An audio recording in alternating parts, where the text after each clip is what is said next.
আসসালামু আলাইকুম ফ্রেন্ডস, আজকে চটপটির রান্না নিয়ে আপনাদের মাঝে হাজির হয়ে গেলাম। বৃষ্টি পড়তেছে তো ভাবলাম বিকেলে কি খাওয়া যায়, তাই এই চটপটির আয়োজন। চটপটি পরে ডাবলিং আর আলুটা সিদ্ধ করে, প্রথমে আলু আর ডাবলিং সিদ্ধ করে নিয়েছি। পরে এর মধ্যে চটপটির মশলা, কর্নফ্লাওয়ার, লবণ ভালো মতো এগুলো মিশিয়ে নিলাম। চটপটি এত কঠিন নাই যেন। তারপর এর মধ্যে দিয়ে দিলাম পেঁয়াজ আর কাঁচামরিচ কুচি।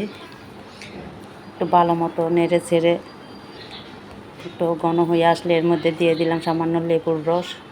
ভালো ফ্লেভার আসে চটপটির মধ্যে যদি একটু পাতি লেবুর রস দেওয়া যায়। তো চটপটি বানাইতে তেমন ঝামেলা হয় না, আর এই বৃষ্টির দিনে একটু জাল জাল খেতে ভালো লাগে। তো ছেলেদের একটু আবদার ছিল চটপটি বানাও, তাই করলাম। তারপর চটপটির মধ্যে দিয়ে দিলাম একটা ডিম সিদ্ধ করে, ওইটারে সালাদ কাটার দিয়ে একটু জোড়া করে ওইটার মধ্যে দিয়ে দিলাম। ডিম দিলে চটপটিটা খেতে অনেক মজা লাগে। তো এই বাচ্চাদের আবদারের কারণে আজকে চটপটিটা হঠাৎ করে বানানো। বৃষ্টির দিনে আজ বাবুরা আসলে একটু জাল টাল খেতে চাই। তো এই তো আমার চটপটিটা প্রায় হয়েই গিয়েছে। তো এই চটপটি এর মধ্যে এখন একটু শসা অ্যাড করে দেব।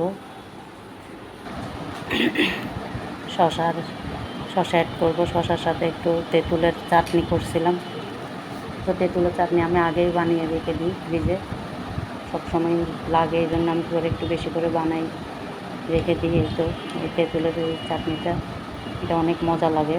সাথে আমি লেবু, তারপরে সামান্য বেজে নিয়ে জিরার গুঁড়া, তারপর শুকনো মরিচের গুঁড়া, লবণ, বিট লবণ এগুলো দিয়েই এই চাটনিটা আমি বানাই।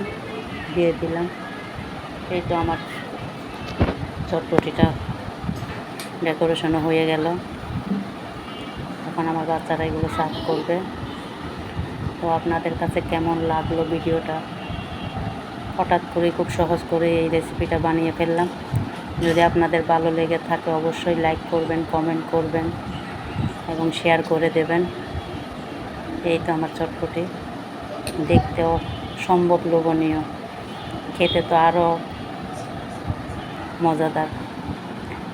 তো আমার ভিডিওটি যদি ভালো লাগে অবশ্যই শেয়ার করে দেবেন। আর ভিডিওটি ধৈর্য ধরে দেখার জন্য আপনাদের সবাইকে অনেক অনেক অনেক ধন্যবাদ। আসসালামু আলাইকুম।